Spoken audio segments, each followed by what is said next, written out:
But we welcome you back. John Morant and the Grizzlies trying to tie the series up at 2 games apiece with the Lakers. But L.A. would build a 15-point lead despite the fact that Anthony Davis was 2 points on 0 of 5 shooting in the first half. Ernie, the one thing I've realized about the Lakers, they cannot sustain energy. They don't have that thing. LeBron's older. That's why you can't let them get downhill like the last 2 baskets. You have to make them perimeter. But the key to their team is Anthony Davis, and he's so inconsistent. It's going to be tough for them to win. They're going to beat Memphis, but, man, it's going to be hard for them to win because Anthony Davis is just so inconsistent. 0 for 5 will not get it done. 0 for 5. Memphis with a 14-1 run to close the half. Desmond Bane's only 3 of the first half. Just a 2-point game, 54 to 52. 0 for 5. Come on, man. 0 for 5. They're recovering a lot. Jared Vanderbilt got off to a hot start. He had 10 in the first quarter. He's got 11 and 4. LBJ adding 11 of his own, 8 boards. AD again, first time ever in his postseason career that he has been withheld from a field goal make in a half. 2.6 boards, 3 blocks. Desmond leading the Grizz with 13. Jaren Jackson Jr. adding 10. Grizzlies 6 points on the fast break, adding 12 second chance points. Love that 13 for the Lakers in the open floor here at the half. More to come on the Jack in the Box halftime report. After being held scoreless in Game 3, Vando got 10 points in the first quarter, but the lead is just at 2 at the break. I barely even moved. Lakers basketball is brought. A more impactful player on both ends of the floor this postseason than Anthony Davis. 22 points and 5 blocks per game in this series. He and LeBron both scored 25 points in Game 3. The 12th time they've done that in the playoffs. That's an elite 1-2 punch. Of course, the punch from Game 3 was courtesy of Dillon Brooks, the NBA's current bad boy. Please don't be mad at me, Dillon. Love your sweater, bro. He had plenty of time to shop for it after being ejected on Saturday. Who's ready for Game 4? Lakers and Grizz coming up at 7 o'clock here on Spectrum Sports. That a win tonight would put the Grizz on the brink of elimination. But let's not get ahead of ourselves.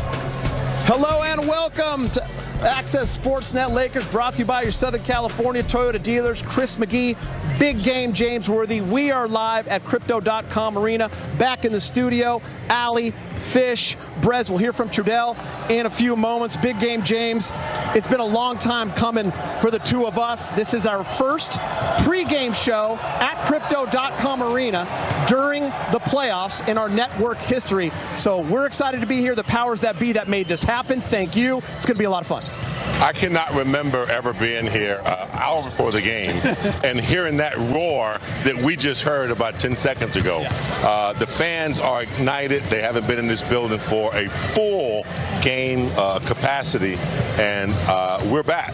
Peaking at the right time. The fans are into it. The players seem to have conjured up some good team chemistry and some togetherness, and it's just great to feel it and be here to experience it. And by the way, props to you. I hope the bosses do know you were suited and booted. You were here 2 hours before the game, and you were ready, Big Game James. Yeah, 2 hours is a record as opposed to the 2 minutes before airtime that I usually make it. But I'm improving. You love playoff time. You love playoff time. Playoffs is where it all happens, I know, man. I'm so happy to be here. It's going to be a lot of fun. Lakers come into Game 4 with a 2-1 series lead over the Grizzlies, and history is on the Lakers' side, Big Game, because they are 50-6 all-time when leading a series 2-1. That is the 3rd best winning percentage of all time. Lakers also just the 8th, 7th seed to take a 2-1 series lead in a best-of-7 series.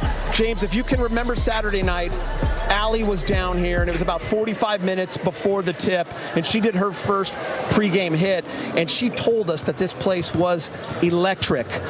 The players were ready, the fans were ready, and the result was the best first quarter in Laker playoff history. Big Game, it was 35-9 plus 26. It was simply awesome. Yeah, from the beginning, Allie nailed it. I mean, she came in with an exciting preview of what was going to happen, and then the players and the Laker team, they just went out and got to work early.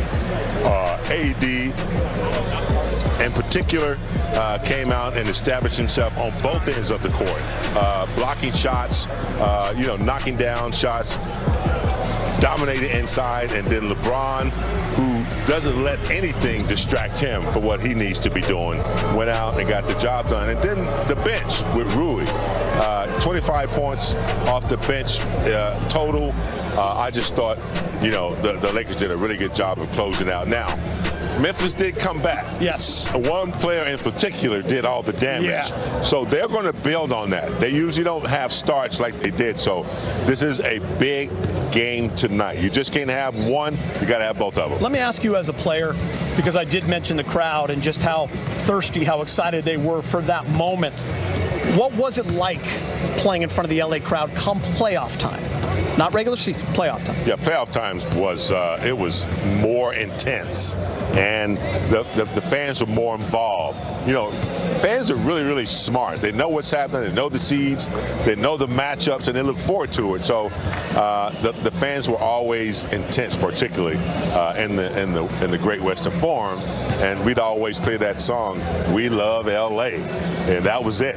And so when that got to going, the fans were rocking, and they're the sixth man. They really are. They're the sixth man or sixth woman, if you will. Yeah. And when you feel that vibe, it does give you a little bit momentum. When you're tired, it gives you a boost because you're playing for something as a team and for the city. I think the key, and you and Rob actually talked a lot about this in the pregame show on Saturday night, was returning to Anthony Davis being the focal point. We all know what happened in Game 2.